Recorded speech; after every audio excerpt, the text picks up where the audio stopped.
Hey, we're back for part 3. So here I am ready to start sewing. uh, for a moment, when I was about to start this project, I thought, oh, do I have the right color of thread? But because we're sewing to the black, yes, I do. So, and the thread I'm using is a 100% cotton, mercerized cotton, sort of a silk finish. The length I need, generally the full length of the kilt, which in this case is 22 inches, so 3 times the length of the fell is a good starting point for that. That works to about yay. Scissors go away. I pick up my wax, and as I have explained elsewhere, the wax fills the indices, the depressions in the cloth. Sorry, the cloth thread, and it by using it, the thread is less likely to marl into a knot. It still sometimes happens, but I pass it through a few times, and then I pinch it very tightly and pull it through my fingers several times, because pressure plus friction equals heat, and that melts the beeswax. 100% beeswax, by the way, melts the beeswax enough to drive it, soften it at least, and drive it into the fibers. Other tailors historically would prepare a bunch of these and then lay them between 2 pieces of paper, parchment, and then iron them to heat the wax and drive it in. But I'm too impatient for that, and I find my way works equally well. So I'm using a between, about the smallest needle I can find. Now let's see how. It's got a rather small eye. Oh, look at that! I didn't have to resort to my old man's zoom. And I knot it. It's easier to do against the light background, so I'm going to do a simple overhand knot, thumb knot, but I'm not going to pull it completely tight, because then I'm going to do a second thumb knot. No, that didn't work. Let's do that again. Or did it? No, it didn't. Okay. Hang on. Thumb knot, not pulled tight. Second thumb knot. This is funny, when nobody's watching, I can do this as quick as anything. Come on. Third time lucky. I'll just pretend the camera isn't on.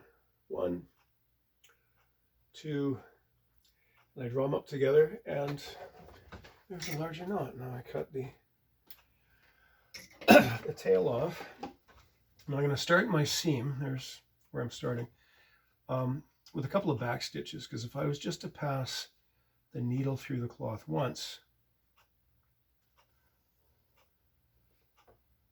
see, it just pops right out. So I'm going to pass it through once, twice, thrice, and I'm not doing it all on the same plane. I did one straight, so it's like the old broad arrow. It's sort of a V, like a duck foot sort of shape, a V with a center, just because by spreading it like that, it makes it exponentially harder for it to come loose. Okay, cool. Now, one thing I'm checking, because the first seam is often a bit more difficult than the rest of the ones, because we don't have the weight of the cloth that we've already worked on stabilizing it on this side. So I'm just checking, because sometimes this first seam can wind up a bit wobbly. I believe that's for the reason, but checking to make sure that's our black line there, because the eye can be remarkably precise instrument, and you can see even as little as 1 yarn's difference. If it wobbles and you get a wobbly line, it's going to be quite visible. So of all the seams in the kilt, this is the one that I'm most likely to have to tear it out and start it over again. So I'm going to pass it through once, pass it through twice, thrice, and now we start the felt seam. And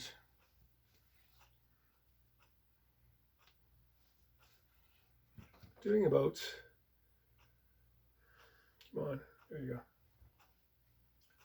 I don't know, more than 8 stitches per inch. I think I'm about 10 or 11 stitches per inch.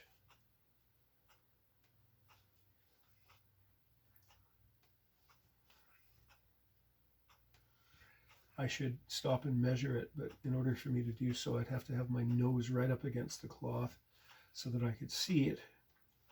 Thank goodness for being nearsighted. And that's just not an image I'm prepared to share on the internet. Now there's a tendency, because the fell stitch, you can't see it, of course, but the fell stitch comes across at right angles. It's parallel to this plane of yarn, and then it's 45 degrees or so underneath, and that has the effect of misaligning the cloth until you learn how to compensate for it. And having said that, I'm not really sure how to explain it, because I'm doing it I believe I'm doing it intuitively based on, let's face it, thousands of inches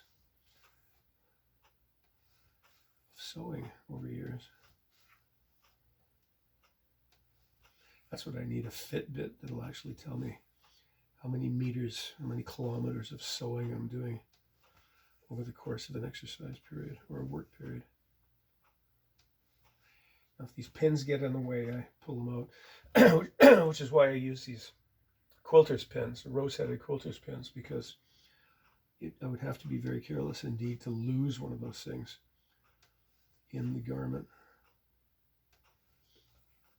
which takes me back, of course, I've mentioned this before, the first person whom I ever received instruction from. He saw me using pins. He didn't tell me to stop using it, but he made it abundantly clear that if he ever heard of a customer of mine finding a pin I'd left in the garment, he would stand there and watch me eat the damn thing. So I'm coming up to my chalk line. Remember, this is the buttonhole. I'm going to stop about an 1/8 of an inch short of the chalk line. There we are. And I'm going to overcast it, I don't know, half a dozen times. 1, 2, 3. Let's put a half knot in that one. 4, 5. That's good enough, because I might have miscounted. It might actually be 6. And now this is going to remain open, because this is the buttonhole, until past here. So what I'm going to do here is I'm going to do a series of back stitches down here in the single width of cloth. I don't want to do it on this side, because this has to remain open, because eventually, remember, the canvas is going to be going in there. So make sure I'm holding the needle at the right end. I've done this more than a few times of sew a seam and thinking my needle's getting dull, and find out that I've been pushing the sharp end against my finger and not really noticed. That's how much calluses I've got. So yeah, doing a series of close back stitches down so it's not visible from the outside, but it's sort of, I guess, locking the thread in place. Okay, again, now I've gone 1/8 of an inch or so, maybe a little bit less, past the chalk mark, and now I am doing a series of back stitches. Let's give it one more. This, of course, will be reinforced by the buttonhole stitch that we put in later, the bar tack. Okay.